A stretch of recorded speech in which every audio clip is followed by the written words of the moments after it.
नमस्कार दोस्तों, CTET paper 2 social science के लिए एक मोस्ट इम्पोर्टेंट टॉपिक का नाम है solar system. Solar system topic से आपकी परीक्षा में हर बार क्वेश्चन पूछे जाते हैं। कहने का तात्पर्य है सोलर सिस्टम एक ऐसा टॉपिक है जो कि सीटेट की परीक्षा में इस टॉपिक से हर बार क्वेश्चन परीक्षा में एक या दो क्वेश्चन इसी टॉपिक से देखने को मिलते हैं, इसलिए आपके एग्जाम के लिए महत्वपूर्ण है। यहाँ पर आपको जितने भी क्वेश्चन सौर मंडल टॉपिक से पूछे गए हैं उन सभी क्वेश्चन को यहाँ पर आपको करवाने वाला हूँ। चलिए इस महत्वपूर्ण वीडियो को दोस्तों यहाँ पर कर लेते हैं शुरू। पहला क्वेश्चन यहाँ पर आ चुका है। कहता है कि पिंड जिनमें अपनी ऊष्मा व प्रकाश नहीं हो लेकिन वे तारों की रोशनी से चमकते हैं, उन्हें कहा जाता है तारे, तारामंडल, ग्रह, खगोलीय पिंड। यहाँ पर दोस्तों करेक्ट आंसर होगा, यहाँ पर आपका हो जाएगा ग्रह। ग्रह जो होते हैं इनके पास अपनी ऊष्मा प्रकाश नहीं होता है, बल्कि ये तारों की मतलब कि जो तारे होते हैं उनकी सहायता से प्रकाशित होते हैं। किसकी सहायता से? तारों की सहायता से प्रकाशित होते हैं। उदाहरण के तौर पर मैं बात करूं, जैसे अपनी प्यारी पृथ्वी। पृथ्वी क्या है दोस्तों? पृथ्वी एक ग्रह है। पृथ्वी के पास ना ही अपनी ऊष्मा है ना ही अपना प्रकाश है। ये किससे प्रकाशित होती है? सूर्य से प्रकाशित होती है। सूर्य दोस्तों क्या है? सूर्य एक आपका तारा है। आपको क्वेश्चन यहाँ पर समझ में आ चुका होगा। जिनके पास ऊष्मा प्रकाश नहीं होता है जबकि तारों से चमकते हैं वे आपके ग्रह कहलाते हैं। जिनके पास अपनी ऊष्मा तथा प्रकाश होता है वे आपके तारे कहलाते हैं। चलिए बात करते हैं अगले प्रश्न की। कहता है कि हमारा सौर परिवार निम्नलिखित खगोलीय पिंडों से बना है। यहाँ से आपसे पूछा है हमारा जो सोलर सिस्टम है उसका निर्माण किससे मिलकर हुआ है? ग्रह, उपग्रह, क्षुद्र ग्रह, सप्तऋषि। अगला यहाँ पर कहता है कि क्या है यहाँ पर विकल्प? नक्षत्र मंडल, ग्रह, सूर्य, उपग्रह, ग्रह, ध्रुव तारा, ग्रह, सूर्य, उपग्रह, क्षुद्र ग्रह, उल्का पिंड। यहाँ पर दोस्तों करेक्ट आंसर होगा 4 वाला ऑप्शन। यहाँ पर 4 वाला ऑप्शन यहाँ पर करेक्ट होगा। अगला प्रश्न यहाँ पर पूछा गया है कि पृथ्वी से हमें चंद्रमा का केवल एक ही भाग दिखाई पड़ता है। बिल्कुल राइट बोला गया है यहाँ पर कथन। कारण है यहाँ पर, कारण नहीं कथन ही है यहाँ पर। चंद्रमा पृथ्वी का एक चक्कर लगभग 27 दिनों में पूरा करता है और लगभग इतने ही समय में वह अपने अक्ष का भी एक चक्कर पूरा करता है। दोनों स्टेटमेंट दोस्तों यहाँ पर करेक्ट दिए गए हैं। दोनों स्टेटमेंट सही दिए गए हैं और एक दूसरे का कारण भी यहाँ पर बिल्कुल सही है। तो यहाँ पर पहला वाला ऑप्शन यहाँ पर करेक्ट होगा। दोनों सही हैं। वी सही व्याख्या है ए की। चलिए बात करते हैं अगले प्रश्न की।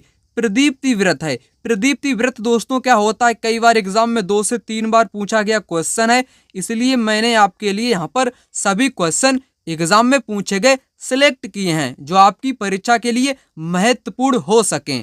यहाँ पर मैं आपको बताऊंगा प्रदीप्ति व्रत। जैसे ग्लोब है आपकी, ठीक है, इसको आधा आधा बांट दीजिए। यहाँ पर आपकी है रात, ठीक है, यहाँ पर आपका है दिन। यही दोस्तों क्या कहलाता है? दिन और रात को विभाजित करने वाला व्रत जो कि प्रदीप्ति व्रत कहलाता है। अब आते हैं विकल्पों पर। व्रत जो ग्लोब को 2 भागों में विभाजित करता है। ग्लोब को 2 बराबर भागों में विभाजित कौन करेगा दोस्तों? आपकी करती है भूमध्य रेखा, विषुवत रेखा, ठीक है। तो यहाँ पर पहला वाला गलत है। मैंने आपको क्या बताया है? ग्लोब दिन को रात से विभाजित करता है, ये भी नहीं होगा। विषुव पर पृथ्वी की स्थिति जब दिन और रात बराबर होते हैं। तो दोस्तों यहाँ पर करेक्ट आंसर क्या होगा? यहाँ पर सेकंड वाला ही होगा। व्रत जो ग्लोब पर दिन को रात से विभाजित करता है। यहाँ पर आपका करेक्ट आंसर होगा सेकंड वाला ऑप्शन। अगला प्रश्न यहाँ पर आ चुका है दोस्तों। कहता है कि निम्नलिखित कथनों में से कौन सा कथन पृथ्वी की स्थिति के संबंध में सत्य है? सही कथन आपको बताना है पृथ्वी के बारे में। चलिए विकल्पों को यहाँ पर पढ़ते हैं। पृथ्वी की अक्ष एक वास्तविक रेखा है। वास्तविक नहीं है, गलत होगा, आगे पढ़ने की जरूरत नहीं है। जो आपकी पृथ्वी के अक्षांश हैं, देशांतर हैं, चाहे जैसी भी ग्लोब पर रेखाएं खींची हुई हैं, वो सभी एक काल्पनिक रेखा हैं। पृथ्वी की एक अक्ष वास्तविक, ये भी गलत, ये भी गलत। पृथ्वी की अक्ष एक काल्पनिक रेखा है बिल्कुल, जो इसके कक्षीय समतल से 66.5 का कोण बनाती है। यहाँ पर तीसरा वाला बिल्कुल राइट कथन यहाँ पर दिया गया है। चौथा वाला भी यहाँ पर गलत होगा क्योंकि 23.5 डिग्री का कोण नहीं बनाती है, जबकि 66.5 डिग्री का कोण बनाती है। थर्ड वाला यहाँ पर राइट आंसर होगा। चलिए बात करते हैं अगले प्रश्न की। यहाँ पर क्वेश्चन आ चुका है, कहता है कि भारत के लगभग मध्य भाग से होकर गुजरने वाला प्रमुख अक्षांश क्या है। दोस्तों भारत से जो होकर गुजरता है उसको दोस्तों क्या बोलते हैं, कर्क रेखा। कर्क रेखा भारत के 8 राज्यों से होकर गुजरती है, आप सभी लोग जानते होंगे। तो यहाँ पर करेक्ट आंसर आपका यहाँ पर 4 वाला ऑप्शन हो जाएगा। चलिए बात करते हैं अगले प्रश्न की। एडुसेड से अभिप्राय है, क्या अभिप्राय है? रॉकेट जिसका उपयोग मानव निर्मित उपग्रहों को सूर्य की कक्षा में स्थापित करने के लिए किया जाता है। सौर मंडल में खोजा गया एक नया ग्रह, एक क्षुद्र ग्रह जो मंगल और बृहस्पति की कक्षाओं के बीच पाया जाता है, एक मानव निर्मित भारतीय उपग्रह। दोस्तों करेक्ट आंसर की मैं बात करूं तो ऑप्शन यहाँ पर 4 इसका राइट आंसर होगा। एडुसैट जो है दोस्तों ये एक भारतीय मतलब कि भारत के द्वारा निर्मित एक उपग्रह है। कैसा है? कृत्रिम उपग्रह है, भारतीय कृत्रिम उपग्रह है। ठीक, चलिए यहाँ पर बात करते हैं अगले प्रश्न की। यहाँ पर क्वेश्चन बड़ा ही इंटरेस्टिंग आप लोगों से पूछा गया था परीक्षा में। निम्न युग्मों पर विचार कीजिए। विचार करना नहीं है आपको, यहाँ पर करना क्या है, मिलान करना है। ठीक है, मिलान तो आपके यहाँ पर दिए गए हैं, आपको बताना क्या है, केवल एक सही है या 2 सही है या 3 सही है या यहाँ पर सभी चारों सही है। यूरेनस ये अपने अक्ष पर घूर्णन का समय दिया गया है और एक तरफ यहाँ पर ग्रहों का नाम दिया गया है। यूरेनस की मैं बात करूं ये 17 घंटे 14 मिनट का टाइम लेता है घूर्णन करने में, यहाँ पर करेक्ट दिया गया है। नेपच्यून जो कि 16 घंटे 7 मिनट का टाइम लेता है, ये भी यहाँ पर करेक्ट दिया गया है। शनि की अगर मैं बात करूं 25 घंटे 40 मिनट नहीं होता है दोस्तों, कितना होता है 10 घंटे 40 मिनट। कितना? 10 घंटे 40 मिनट होता है शनि का टाइम। मंगल की मैं बात करूं ये यहाँ पर भी गलत दिया गया। मंगल को टाइम लगता है एक दिन मतलब कि 24 घंटे का टाइम लगता है मंगल को। यहाँ पर 2 आपके गलत दिए गए, शनि और मंगल, यानी कि 2 सही हैं, केवल 2 यहाँ पर इसका राइट आंसर होगा दोस्तों। चलिए इसको आपको यहाँ पर बेहतरीन तरीके से समझाने का प्रयास करता हूँ।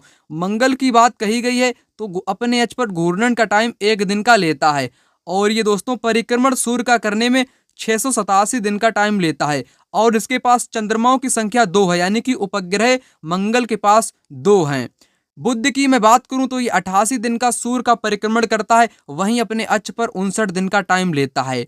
ठीक है, तो आपके सामने यहाँ पर ये सब कुछ लिखा हुआ है, आप इसको एक बार अच्छे ढंग से देख लीजिएगा। अपनी प्यारी पृथ्वी 365 दिन लेती है सूर्य का एक चक्कर पूरा करने में और अक्ष पर घूमने में कितना लेती है? 1 दिन का टाइम लेती है। यहाँ पर आपके 4 ग्रह हैं, बुध, शुक्र, पृथ्वी, मंगल। ये आंतरिक ग्रह कहलाते हैं। क्या कहलाते हैं दोस्तों? आंतरिक ग्रह कहलाते हैं, क्योंकि सूर्य से बहुत नजदीक है। ये चट्टानों से बने हैं। परीक्षा में यहाँ से क्वेश्चन पूछा गया है कौन से ग्रह चट्टानों से बने हैं एवं आंतरिक ग्रह हैं, तब आपको बताना है मंगल, बृहस्पति नहीं, पृथ्वी, शुक्र और बुध। ये आपको याद रखने हैं, 4 ग्रह आंतरिक हैं और आपके चट्टानों से निर्मित हैं। आगे की मैं बात करूं, बृहस्पति हो गया, शनि हो गया, नेपच्यून हो गया, यूरेनस हो गया, ये आपके बाह्य ग्रह हैं, क्योंकि ये सूर्य से बहुत दूर हैं, आकार में आपके बड़े हैं, गैस और तरल पदार्थों के बने हुए हैं, गैसीय और तरल पदार्थों के बने हुए हैं। नेपच्यून को 16 घंटे 7 मिनट का टाइम लगता है, यूरेनस को 17 घंटे 14 मिनट का टाइम लगता है, शनि को लगता है दोस्तों 10 घंटे 40 मिनट, बृहस्पति को लगता है दोस्तों कितना टाइम, यहाँ पर दिया गया 56 मिनट। ठीक है, तो इतना आप यहाँ पर याद रखेंगे। चलिए बात करते हैं अगले प्रश्न की, जो कि परीक्षा में पूछे गए सभी यहाँ पर क्वेश्चन रहने वाले हैं। नीचे दिए गए कथन एवं कारण पर विचार कीजिए। कथन कहता है कि ग्रीनविच से पूरब के स्थानों का समय ग्रीनविच समय से आगे होता है, पश्चिम के समय का पीछा होता है। तो यहाँ पर पहला वाला जो करेक्ट है, जो ईस्ट का टाइम होता है, कहाँ का दोस्तों टाइम होता है, जो पूरब का टाइम होता है वो कैसा होता है, वो आगे टाइम होता है, और जो पश्चिम का टाइम होता है वो माइनस यानी कि पीछे होता है। तो यहाँ पर पहला वाला दोस्तों बिल्कुल करेक्ट दिया गया है। पृथ्वी अपने कारण बोलता है कि पृथ्वी अपने काल्पनिक अक्ष पर पूरब से पश्चिम की ओर घूमती है, पूरब से पश्चिम की ओर नहीं घूमती है, बल्कि पश्चिम से पूरब की ओर घूमती है। यहाँ पर ठीक विपरीत कर दिया गया है। कैसी घूमती है? पश्चिम से दोस्तों पूरब की ओर पृथ्वी घूमती है। ठीक है, पूरब की ओर घूमती है। तो यहाँ पर जो कारण है दोस्तों, कारण आपका गलत है, कथन यहाँ पर आपका राइट है। तो कौन सा राइट होगा? ए सही है, आर गलत है। ए सही है, आर गलत है। चलिए बात करते हैं अगले प्रश्न की। यहाँ पर कहता है कि किन खगोलीय पिंडों को ग्रह कहा जाता है? मैंने आपको शुरुआत वाले क्वेश्चन में बताया था, ग्रह किसको बोलेंगे दोस्तों? जिनके पास ना ही ऊष्मा होती है, ना ही प्रकाश होता है, वो सिर्फ और सिर्फ तारों की सहायता से प्रकाशित होते हैं। ठीक है, तब आपको बताना क्या है, जो आकार में बहुत बड़े हों, जिनके पास अपनी ऊष्मा प्रकाश होता है, उनको तो तारा बोलते हैं ना। जिनके पास अपनी ऊष्मा प्रकाश नहीं होता है, जो तारों के प्रकाश से प्रकाशित होते हैं। यहाँ पर आपका सी वाला करेक्ट है। सी वाला दोस्तों बिल्कुल करेक्ट यहाँ पर आपका दिया गया है। चलिए बात करते हैं अगले प्रश्न की। किन खगोलीय पिंडों को तारा कहते हैं? किनको दोस्तों तारा बोलते हैं? तारा मैंने आपको बताया जिनके पास अपनी ऊष्मा होती है, प्रकाश होती है। तो यहाँ पर करेक्ट आंसर आपका यहाँ पर कौन सा होगा? ऑप्शन यहाँ पर बी इसका करेक्ट आंसर हो जाएगा। चलिए बात करते हैं अगले प्रश्न की। कहता है कि निम्नलिखित कथनों पर विचार कीजिए। चलिए विचार कर लेते हैं, फिर उत्तर दे देंगे।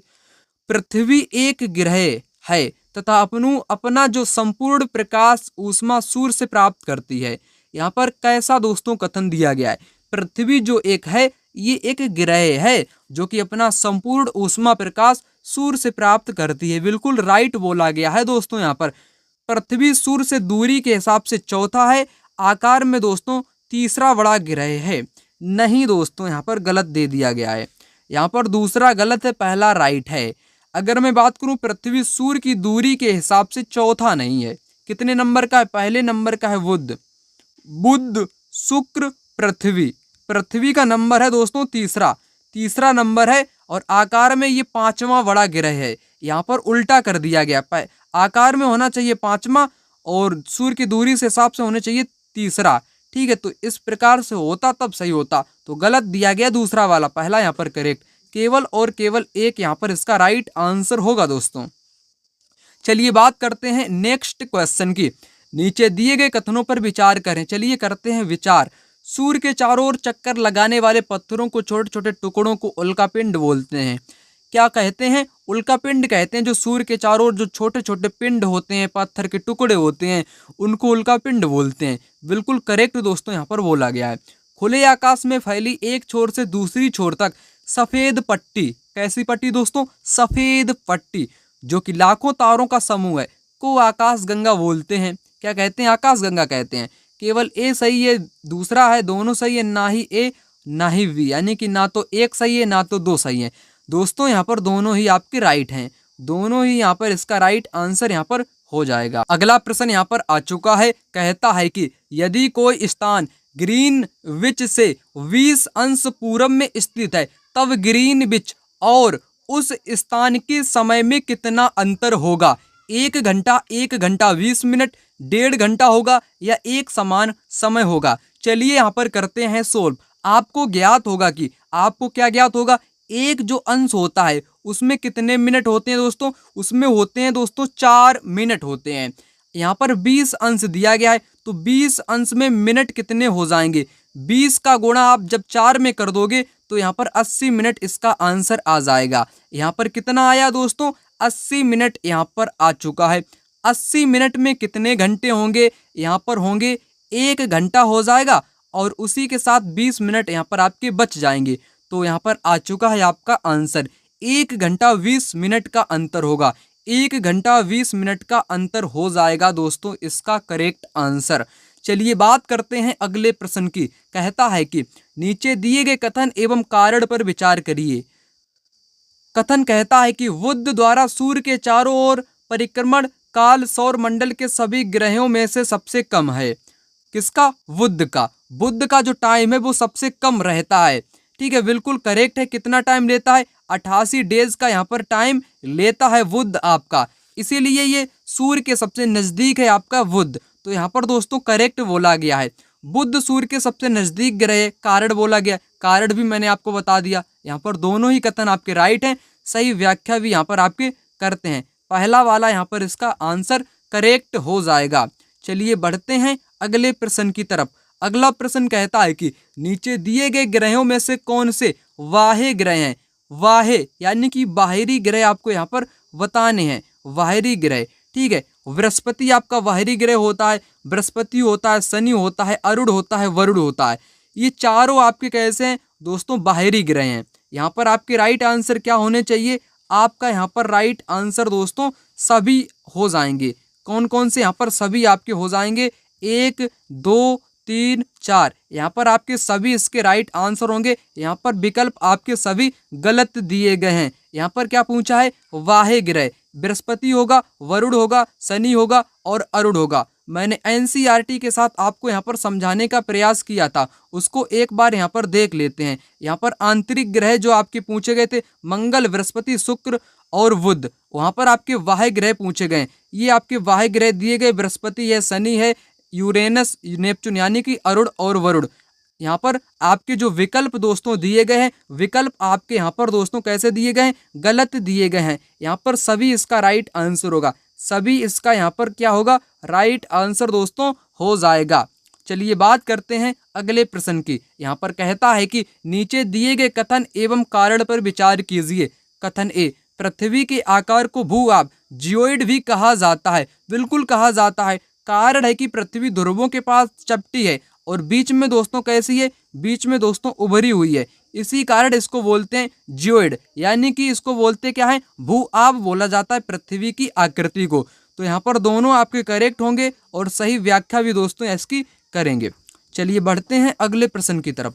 यहाँ पर कहता है कि निम्नलिखित में से कौन सा कथन या कौन से कथन यहाँ पर सही है, आपको बताना है। उपग्रह अपने ग्रहों की परिक्रमा करते हैं, साथ ही सूर्य की भी परिक्रमा करते हैं। करेक्ट। पृथ्वी के उपग्रह चंद्रमा का व्यास पृथ्वी के व्यास से आधा नहीं है। कितना है, 1/4 है, 1/4 है दोस्तों। पहला वाला तो करेक्ट है, यहाँ पर आधे की बात कही गई है, आधा नहीं है बल्कि 1/4 है। तो इसलिए यहाँ पर केवल और केवल एक इसका राइट आंसर यहाँ पर हो जाएगा। वीडियो दोस्तों आप लोगों के लिए यहीं तक था। वीडियो अच्छा लगा हो, वीडियो को ज़्यादा से ज़्यादा लाइक करिएगा, सब्सक्राइब भी चैनल को कर लीजिएगा, वीडियो को अपने दोस्तों के साथ शेयर करना मत भूलिएगा। मिलते हैं किसी दूसरी वीडियो में, तब तक के लिए धन्यवाद। जय हिंद, जय भारत।